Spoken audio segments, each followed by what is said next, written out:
और आज हम बात करने वाले हैं भारत की आर्थिक व्यवस्था के बारे में।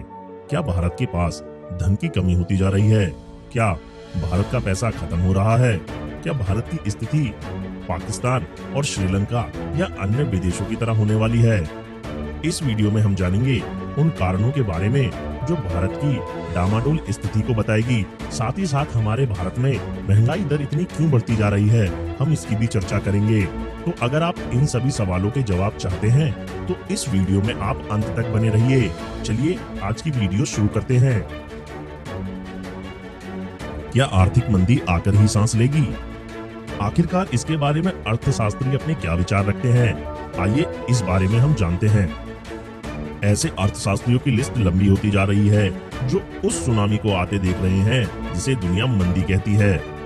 अर्थव्यवस्था में तेजी लाने के मकसद से दिए गए आर्थिक पैकेज के नाम पर बेतहाशा खर्च, दुनिया को चीन की ओर से भेजे जाने वाली चीजों की सप्लाई, चेन में रुकावट, यूक्रेन पर रूस का हमला और दूसरी तमाम वजहों ने इन्फ्लेशन को उस मुकाम पर पहुंचा दिया है जो बीते कई दशकों में नहीं देखी गई थी। इसे रोकने के लिए केंद्रीय बैंक को ब्याज दरों में वृद्धि जैसे कदम मजबूरी में उठाने पड़े। दूसरी तरफ दुनिया भर के शेयर बाजारों में गिरावट का रुख जारी रहा। उदाहरण के लिए अमेरिकी सूचकांक देखें तो यहाँ पर जहाँ लंबे लंबे समय से गिरावट का सिलसिला चलता जा रहा है, ऐसा लगता है कि निवेशकों का भरोसा उठ ही गया है। ऐसे में जो चीज हमारा इंतजार करती हुई लगती है वो है मंदी। मंदी यानी आर्थिक गतिविधियों में कमी आ जाना और जिसका नतीजा सकल घरेलू उत्पाद अर्थात जीडीपी में नेगेटिव ग्रोथ रेट के रूप में देखने को मिलता है। अगर आप में से कुछ लोग नहीं जानते हैं कि जीडीपी किसे कहते हैं या सकल घरेलू उत्पाद किसे कहते हैं, तो आइए हम आपको बताते हैं कि जीडीपी किसे कहते हैं। सकल घरेलू उत्पाद या जीडीपी एक अर्थव्यवस्था के आर्थिक प्रदर्शन का एक बुनियादी माप है। यह एक वर्ष में एक राष्ट्र की सीमा के भीतर सभी अंतिम माल और सेवाओं का बाजार मूल्य है।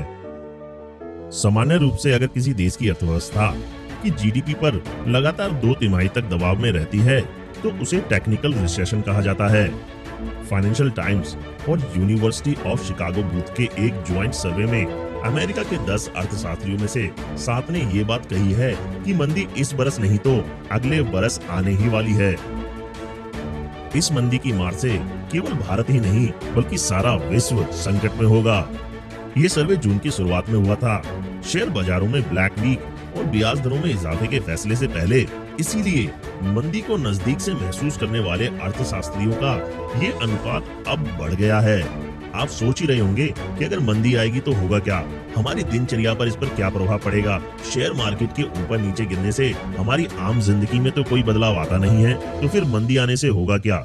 यह हम आपको बता देना चाहते हैं कि मंदी की चपेट में आने के कई खतरनाक नतीजे हो सकते हैं। निवेश का माहौल गड़बड़ा सकता है, उपभोग और लेन देन में कमी से कई कंपनियां बंद होने की कगार पर पहुंच सकती हैं, नौकरियां कम हो जाएंगी, लोग और कारोबारी प्रतिष्ठान कर्ज चुकाने में डिफॉल्ट होने लगेंगे और बहुत से लोग दिवालिया भी हो सकते हैं। जाने माने अर्थशास्त्रियों से पूछा गया तो उन्होंने कहा कि दुनिया और भारत की दूसरी अर्थव्यवस्थाओं में नजदीकी भविष्य में मंदी का वाकई खतरा हो सकता है। वो कहते हैं कि मंदी की भविष्यवाणी करना एक मुश्किल काम है। मंदी आमतौर पर ऐसे हालात में आती है जिसके बारे में आपको पहले से अंदाजा नहीं होता। कई बार आर्थिक विशेषज्ञ जब ये बात पूरे भरोसे के साथ कहते हैं कि मंदी आने वाली है, लेकिन बाद में पता चलता है कि ऐसा कुछ हुआ ही नहीं है। हालांकि 2023 तक भारत में मंदी की संभावना लगभग 65% तक हो सकती है। आखिरकार इसकी वजह क्या है? क्या दुनिया में महंगाई बेकाबू हो चुकी है? आइए जानते हैं। कुछ बीते महीनों में पूरी दुनिया के लोग उमंग के साथ अपने त्योहार मना रहे थे, लेकिन दुनिया के कई देशों के कई घरों में खाने की मेज पर कुछ कसर सी दिखी। इसकी वजह थी खाने पीने के सामान में बढ़ी कीमतें। यूक्रेन युद्ध की वजह से गेहूं, तेल और रसोई ईंधन की कीमतों में बढ़ोतरी हुई है। इस दिक्कत से जूझता इकलौता देश केवल भारत ही नहीं है, बल्कि भारत समेत दुनिया भर के करोड़ों लोगों के सामने बढ़ती महंगाई के बीच घरेलू बजट संभालने की चुनौती आ गई है। सभी के सभी लोग इस सवाल से परेशान हैं कि दुनिया भर में महंगाई अचानक क्यों बढ़ रही है। आइए जानते हैं कि दुनिया भर में महंगाई बढ़ने की असल वजह क्या है। इसका पहला कारण है सप्लाई चेन में रुकावटें। वैश्विक स्तर पर एक अलग तरह का ट्रेंड देखा जा रहा है। उत्पादन के लिए जरूरी चीजों की कमी के कारण नया सामान बाजार में नहीं आ रहा है और कीमतें बढ़ती जा रही हैं। इसका बड़ा असर कार बाजार पर देखने को मिल रहा है। कहा जाता है कि अगर एक नन्हा सा सेमीकंडक्टर भी कम पड़ गया तो कार का उत्पादन रुक जाएगा। मान लीजिए एक माइक्रो कंट्रोल चिप मात्र 50 पैसे का है, फिर भी इसके बिना आप $50,000 की कार नहीं बना सकते हैं।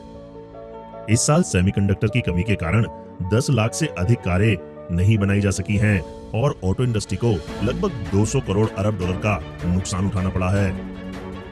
सेमीकंडक्टर का उत्पादन और टेस्टिंग अधिकतर ताइवान, चीन, अमेरिका, दक्षिण कोरिया और मलेशिया में होती है। इन जगहों पर कोविड महामारी के कारण लगी पाबंदियों के चलते फैक्ट्रियां बंद रहीं। बाद में काम चालू भी हुआ तो सोशल डिस्टेंसिंग के कारण उत्पादन क्षमता कम रही, जिससे बाजार की कीमतों में एक असामान्य उछाल आ गया, जो महंगाई दर को बढ़ाने में सहायक हुआ। महंगाई बढ़ने का दूसरा कारण है कामगारों की समस्या। महामारी के दौरान राशन की दुकानों पे सामान की कमी थी। दुकानदार सीमित मात्रा में सामान खरीद रहे थे। अब लॉकडाउन खुला तो लोग घर से बाहर निकले, जिससे सामान को लेकर उनकी मांगे बढ़ गईं। लेकिन अब कामगारों की कमी है। उत्पादन से लेकर सप्लाई और ट्रांसपोर्ट से लेकर दुकान तक हर स्तर पर कामगारों की भारी कमी है।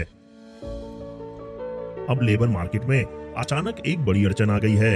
लगभग 1 करोड़ से अधिक पद खाली पड़े हैं। ये रिकॉर्ड संख्या है। महामारी की शुरुआत में लगभग 77 लाख लोगों की नौकरियां चली गई थी, फिर भी काम करने वालों की कमी रही। नए वायरस के खतरे से डरे लोग अब काम पर वापस लौटना नहीं चाहते। लाखों लोगों ने वक्त से पहले ही रिटायरमेंट ले ली है। महामारी ना होती तो ये लोग काम पर होते। ये भी एक मुख्य कारण बना है जिसने महंगाई दर को एक असामान्य रूप से बढ़ा दिया है। महंगाई बढ़ने का अगला मुख्य कारण है शिपिंग सिस्टम पर बढ़ता दबाव। दुनिया का अधिकांश व्यापार समुद्री मार्ग से होता है और इसकी अहम कड़ी है मालवाहक जहाज, जो लाखों टन सामान एक दूसरे देश में पहुंचाते हैं। दुनिया में करीब 80 मेगा कार्गो शिपें हैं, लेकिन उन पर लदा सामान उतारने के लिए हमारे पास विकल्प काफी कम हैं। सभी बंदरगाहों में इतने बड़े जहाज से सामान उतारने की क्षमता नहीं है। जो बंदरगाह इतनी क्षमता रखते हैं उन्हें हब कहा जाता है और ये विशाल कंटेनर शिप इन हब के बीच आते जाते रहते हैं। चीन के बंदरगाहों से सामान अमेरिका, यूरोप के बंदरगाहों तक पहुंचता है और फिर वहां से अलग अलग छोटे बंदरगाहों तक पहुंचाया जाता है। महामारी के कारण विश्व के सभी देशों ने कार्गो शिप पर कई पाबंदियां लगाईं। अगर जहाज डॉक तक पहुंच भी जाए तो सामान उतारने में काफी वक्त लगता था। वहीं अगर जमीन पर सप्लाई की चेन को देखें तो यहाँ भी लेबर की कमी रही। कहीं ट्रक ड्राइवर नहीं है तो कहीं गोदाम में कर्मचारी नहीं है। इन कारणों से अंतर्राष्ट्रीय व्यापार पर काफी बुरा असर पड़ा, जो महंगाई बढ़ने का एक मुख्य कारण रही। जब महामारी के दौरान लगी पाबंदियां हटी तो अर्थव्यवस्थाएं फिर से पटरी पर लौटने की कोशिश करने लगी, तो अचानक मांग भी बढ़ने लगी। लॉकडाउन के दौरान कई फैक्ट्रियां बंद हो गई थीं। कई जगहों पर खाली कंटेनर पड़े हुए हैं। महामारी के कारण कंटेनर खाली कर उन्हें वापस बंदरगाह तक पहुंचाने का काम बाधित हो रहा है, जिससे ये कंटेनर उत्पादक देशों तक नहीं पहुंच पा रहे हैं। महामारी से पहले कंटेनर के चीन से अमेरिका जाकर लौटने में 2 महीने का वक्त लगता था। अब इसमें 3 महीनों से अधिक का वक्त लग रहा है। यानी अगर सामान का उत्पादन भी हो रहा है तो उसे दूसरी जगह पहुंचाया नहीं जा पा रहा है और इस कारण महंगाई दर में इजाफा हो रहा है। क्या इन कारणों के कारण अगले साल के शुरुआत में मंदी आ सकती है? कुछ अर्थशास्त्रियों का कहना है कि शायद 2023 के शुरुआत में हम कभी भी यूरोप और अमेरिका और भारत, इन तीनों जगह पर ही एक अहम मंदी का सामना करेंगे। यह कोरोना महामारी, आपूर्ति श्रृंखलाओं में आई रुकावट, यूक्रेन पर रूस के हमले, भोजन की कमी या ऊर्जा की बढ़ती कीमतों के चलते नहीं होगा, बल्कि इसकी मूल वजह कुछ और ही रहेंगी। और ठीक इसके उलट कुछ अर्थशास्त्रियों का यह मानना है कि तेजी से गिरी हुई विकास दर के दौर में जो हम मंदी का सामना कर रहे हैं, ये दौर गुजर जाएगा। लेकिन ब्याज दर के बढ़ने के चलते ऐसा लोग मानते हैं कि यह चक्र उल्टा घूमने वाला है। बेशक ऐसा हो सकता है, लेकिन तमाम समस्याओं के बाद भी दुनिया की जियोपॉलिटिक्स अभी भी इस कदर खराब नहीं हुई है कि मंदी आ जाए। तो आज की वीडियो में हमने जाना कि आर्थिक मंदी क्या आएगी या नहीं आएगी। इस पर हमने अलग अलग प्रतिक्रियाएं भी दी कि ये बिल्कुल पूर्णतः साबित नहीं होता है कि मंदी आएगी। साथ ही साथ हमने ये भी बताया कि मंदी आने के कारण क्या हो सकते हैं। अगर आपको ये वीडियो अच्छी लगी है तो हमें कमेंट सेक्शन में जरूर बताएं, साथ ही अपने दोस्तों और परिवारजनों के साथ शेयर करें। अगर आप इस तरह की इंफॉर्मेटिव वीडियोस और देखना चाहते हैं तो हमारे चैनल को सब्सक्राइब कीजिए, साथ ही बेल आइकन को भी दबा दीजिए ताकि सभी वीडियोस के नोटिफिकेशन आपको मिलते रहें। तब तक के लिए देखते रहिए, सीखते रहिए।